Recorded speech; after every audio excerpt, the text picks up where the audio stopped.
व्यापारी अनलाइन टेलिभिजनमा तपाईहरुलाई स्वागत छ। म सस्मिता पाठक। सुरु गरौँ आज दिनभरिका मुख्य समाचार। महान चाड तिहारले समस्त नेपालीमा सद्भाव र सहअस्तित्व अभिवृद्धि गरोस्, सबै मन फूल जस्तै कोमल र सुन्दर बनोस्, दीपावलीको दीप जस्तै उज्यालो बनोस्, समृद्धिको ढोका खुलोस्, समस्त नेपालीमा तिहारको हार्दिक शुभकामना। अब सुरु गरौँ आजका दिनभरिका समाचारबाट। आज बेलुका ऐश्वर्य धन धान्य सम्पन्नताकी देवी लक्ष्मी पूजा गरी लक्ष्मी पूजा मनाइदैछ। लक्ष्मी पूजा गरिने कार्तिक कृष्ण औँसीको रातलाई सुखरात्रि पनि भनिन्छ।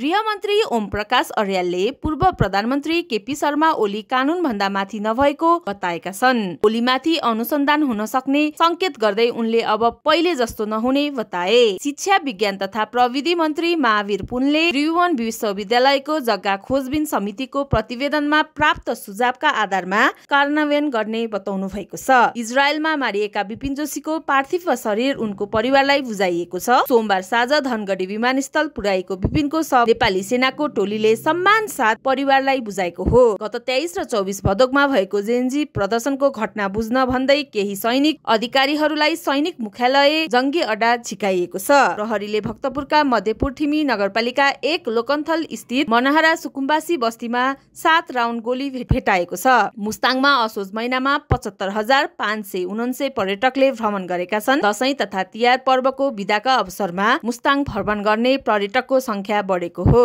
दोस्रो टी20 अन्तर्राष्ट्रिय क्रिकेटमा इङ्ल्यान्डले घरेलु टोली न्युजिल्यान्डलाई 65 रनले हराएको छ। इङ्ल्यान्डले दिएको 237 रनको लक्ष्य पछ्याएको न्युजिल्यान्डले 18 ओभरमा सबै विकेट 171 रन बनायो। चालु आर्थिक वर्ष 2082-83 को पहिलो 2 महिनामा वाणिज्य बैंकहरूको नाफा घटेको छ।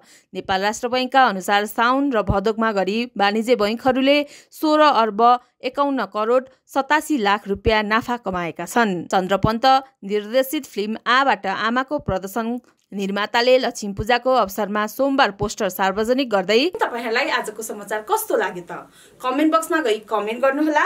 साथै हाम्रो च्यानललाई लाइक कमेन्ट गरी हामीलाई प्रोत्साहन गर्न नभुल्नुहोला। धन्यवाद।